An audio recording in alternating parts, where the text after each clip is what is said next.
ลาวว่าบ่แม่นเฟซว่าซั่นบ่แม่นจังได๋เบิ่งแม่ตัวกันเบิดขึ้นเบิ่งคลิปนี้ บ่เป็นผู้เบ้าค่อยจ้าลาวน่าจะเบิ่งค่อยเป็นหมาหรือว่าเป็นสัตว์ไปแล้วเนาะคนรักกันนะค่อยก็เข้าใจความรู้สึกเนาะสมมุติว่าค่อยโทรหาผู้สาวแม่เจ้าบ่เข้าใจผิดบ่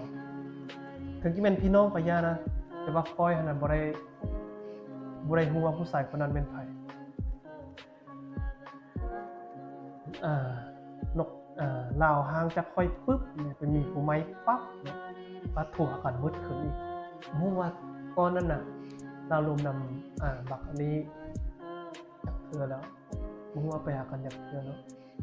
ลาวว่าพี่น้องว่าซั่น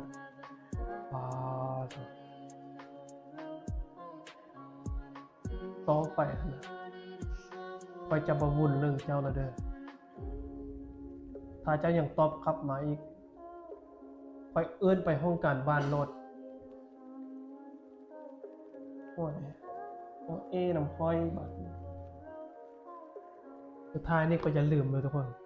อุดหนุนซอยปู่ซอยค่อยแน่สำหรับกุศลกับ BC เด้อรุ่นเงิน100 ล้าน iPhone 17 Pro Max เนาะ